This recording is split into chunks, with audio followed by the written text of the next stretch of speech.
Shalom, salam sejahtera buat kita semuanya. Sebelum kita mendengarkan firman Tuhan, marilah kita bersatu di dalam doa.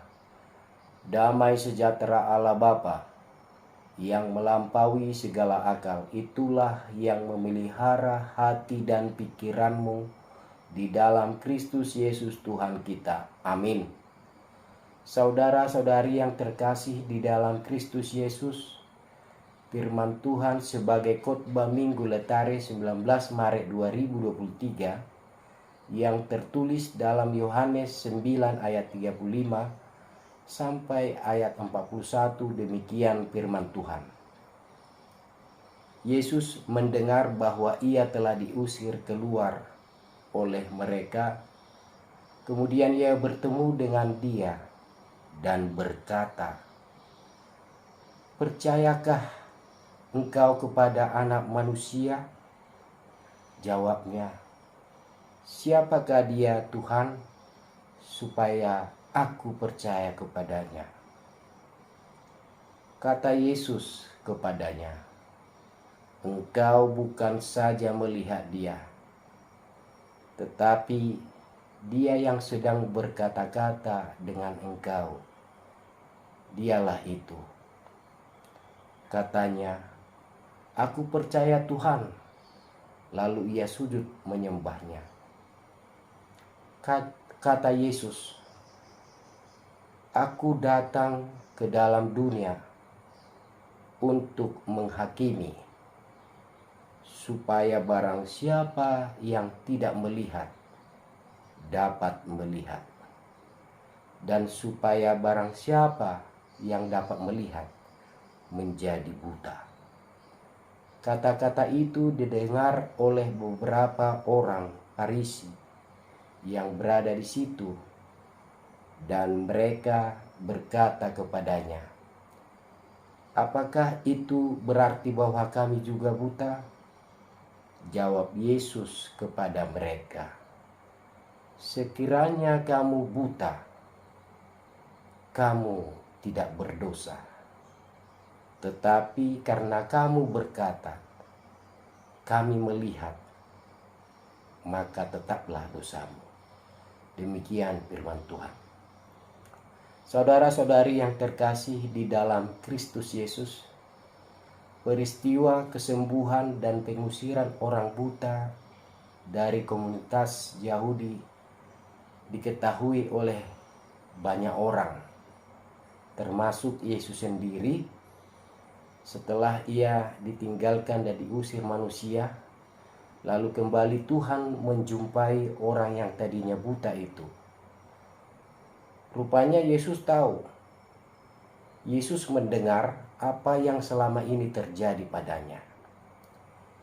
Yesus menaruh perhatian dan berinisiatif menjumpainya.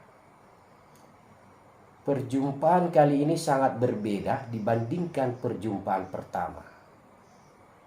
Setelah kebutaan fisiknya disembuhkan, kali ini kebutaan rohanianya dicerahkan.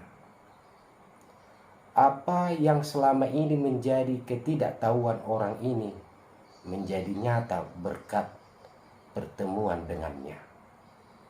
Bukan hanya melihat, dia bahkan juga berkata-kata, bertukar pikiran, berkomunikasi dua arah dengan dirinya. Dan perjumpaan ini Yesus bertanya, "Percayakah engkau kepada Anak Manusia?" Anak Manusia adalah gelar dari Sang Mesias. Bagi Yesus, kesembuhan fisik dari orang buta tersebut tidaklah cukup. Inilah sebabnya Yesus tidak bertanya apa yang akan dilakukan oleh orang buta setelah diekskomunikasikan dari komunitas Yahudi. Melainkan Yesus bertanya, "Percayakah engkau kepada Anak Manusia?" Tidak ada keraguan dalam diri orang buta tersebut bahwa Anak Manusia adalah merujuk kepada Sang Mesias. Sehingga dia berkata, "Siapakah dia, Tuhan, supaya aku percaya kepadanya?" Lalu jawaban Yesus membuatnya tersungkur untuk menyembahnya. Aku percaya Tuhan. Kalau pada pertemuan pertama Yesus memberikan terang bagi kebutaan mata orang itu, maka pada pertemuan kedua Yesus memberikan terang spiritual sehingga orang buta itu dapat memperoleh terang keselamatan. Dan dengan penuh kasih Yesus memberikan jati dirinya kepada orang buta tersebut. Engkau bukan saja melihat dia, tetapi dia yang sedang berkata-kata dengan engkau. Dialah itu. Yohanes 9 ayat 37. Nah, mendengarkan perkataan Yesus, orang buta itu bersembah sujud dan berkata, "Aku percaya Tuhan." Disinilah orang buta tersebut melihat terang sorgawi, terang yang membawanya kepada keselamatan kekal. Saudara-saudara yang terkasih di dalam Kristus Yesus, perjumpaan pribadi dengan Yesus ini merupakan puncak pengalaman iman yang tak terkatakan. Apa yang terjadi dalam perjumpaan itu adalah kenyataan, bukan ilusi. Karena kenyataan membawa perubahan, sedangkan ilusi menghasilkan hayalan dan kesesatan. Perjumpaan dengan Yesus bukan hanya membuat si buta menjadi melihat, melainkan juga membuat dia menjadi kuat menghadapi serangan dan cercaan. Kerap kali kita mendengar ada orang yang mampu berbicara dan mendengar suara Allah secara fisik. Benar atau hayalan, kita tidak tahu. Tapi pohon selalu dilihat dari buahnya. Dan buah-buah rohani kerap kali sangat tidak tampak. Bukan sekedar dari apa yang kelihatan dari luar, bahwa seseorang begitu bersemangat, suka menolong, menyumbang, dan sebagainya. Perlu lebih cermat dilihat lebih dalam oleh siapa? Diri orang itu sendiri tentunya. Apakah selama ini dia tidak sedang menipu diri sendiri? Saudara-saudara yang terkasih di dalam Kristus Yesus, Yesus menegaskan dengan berkata, "Aku datang ke dalam dunia untuk menghakimi, supaya barang siapa yang tidak melihat dapat melihat." Kerendahan hati membuat rahmat Tuhan mengalir secara bebas dalam kehidupan seseorang, sehingga pada akhirnya rahmat Tuhan ini menuntun orang tersebut kepada keselamatan. Bahkan dapat disimpulkan bahwa tanpa kerendahan hati seseorang tidak akan mungkin memperoleh keselamatan, seperti yang ditegaskan oleh Yesus, supaya barang siapa melihat menjadi buta. Orang yang buta namun tidak menyadari kebutaannya, seperti yang ditunjuk oleh orang-orang Farisi di ayat 40, adalah sungguh tragis, dan ini merupakan pernyataan kesombongan mereka. Kesombongan inilah yang menjadi penghalang bagi rahmat Tuhan untuk mengubah kehidupan mereka. Oleh karena itu, hidup mereka akan terus berada di dalam kegelapan. Saudara-saudara yang terkasih di dalam Kristus Yesus, orang yang tidak buta seharusnya tidak tersandung dan tidak menjadi batu sandungan, serta dia tetap berjalan dalam terang.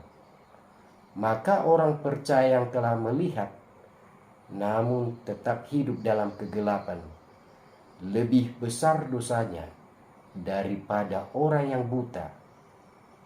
Yesus berkata, "Sekiranya kamu buta, kamu tidak berdosa. Tetapi karena kamu berkata, 'Kami melihat,' maka tetaplah dosamu." Ayat 41. Orang-orang Farisi yang mempunyai pengetahuan yang begitu luas, sebagai orang yang terpelajar, tahu tentang tanda-tanda dari Sang Mesias, tetapi mereka tidak mau percaya akan segala kenyataan yang terbentang di depan mata sendiri, bahwa Yesus adalah Mesias yang dijanjikan. Padahal sesungguhnya mereka tidak mempunyai alasan untuk tidak percaya. Maka ketidakpercayaan mereka ini disebabkan oleh kekerasan hati mereka. Oleh karena itu saudara-saudara yang terkasih di dalam Kristus Yesus, sesuai dengan tema Minggu 19 Maret 2023, bersukacita karena percaya. Sebab perjumpaan dengan Yesus akan memperoleh sukacita. Sebab kita disembuhkan, diselamatkan sehingga kita semakin percaya kepadanya. Oleh karena itu saudara-saudari yang terkasih di dalam Kristus Yesus, percayalah akan perjumpaan dengan Yesus, maka mereka akan mendapat keselamatan, kesembuhan, dan sukacita yang besar. Amin. Mari kita bersatu di dalam doa. Terima kasih ya Tuhan atas perjumpaanmu dengan orang-orang buta atau orang-orang yang belum percaya kepadamu Tuhan. Itulah awal dari pertemuan yang membawa sukacita di dalam kehidupan kami. Kami yakin dan percaya bahwa orang-orang percaya yang masih buta karena mereka tidak mengetahui bagaimana sukacitanya jika berjumpa dengan Engkau. Sekiranya kami seperti orang yang buta tadi Tuhan, layakkanlah kami Tuhan menerima keselamatan, kesembuhan, supaya kami akan melihat terang surgawi yang hendak tunjukkan di dalam kehidupan kami masing-masing. Arahkan kami Tuhan, supaya hidup kami melihat terang dan akan bersukacita di dalam kehidupan kami masing-masing. Kiranya Tuhan menyempurnakan hidup kami. Terimalah doa kami Tuhan, di dalam Kristus Yesus kami berdoa. Amin. Shalom, salam sejahtera buat kita semuanya. Amin.